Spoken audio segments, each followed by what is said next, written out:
Today we're looking at the first part of the third lecture of the winter 1931 term. The last lecture ended with a discussion of the mediating function of the contrasexual as a psychological principle, which brought the visioner to an unconscious representation of a mature woman, but ultimately led her to a fanciful, we might say ungrounded fantasy.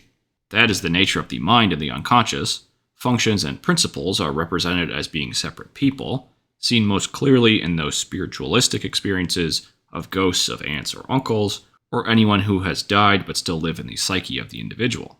In the psychological interpretation of these experiences, these ghosts consist in the split-off parts of the person's personality. In the extreme case of hearing voices, the split is an even more pronounced dissociation. The contrasexual function stands between a person and the collective unconscious, the invisible nature behind reality. These ghosts, the dissociated aspects of the personality, give the starting point of knowing such a nature. Mediating between these worlds of the visible and invisible is the purpose of the dissociated contrasexual personality. So the dual nature of the human psychological condition ought to be assumed as a matter of practice when dealing with other real human beings. Conscious and unconscious minds interact in every relationship. A husband and wife both love and hate one another. There is the double personality, two sides in everyone. Three notes are then important in this connection.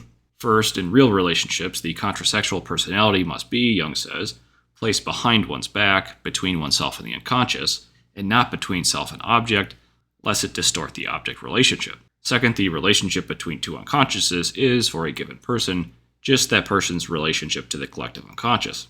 Inasmuch as I am connected with my own unconscious, Jung says, I am related to yours. Third, the mediating contrasexual image is just that, is a construct or carryover from the visible world that animates the unconscious. Yet it is true, because to accept it as true works to bring one in relationship with the intrinsic quality of the collective unconscious. So the function of the contrasexual image is a personification of the unconscious, which the unconscious offers, just as it offers dreams, and that the conscious mind can find, given a certain attitude.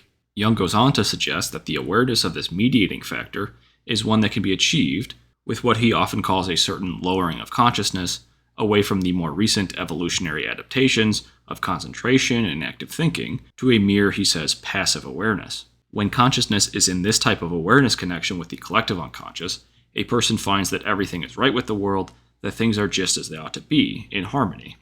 The two are going along smoothly, he says, there are no cross purposes. That also is the meaning and feeling of Tao.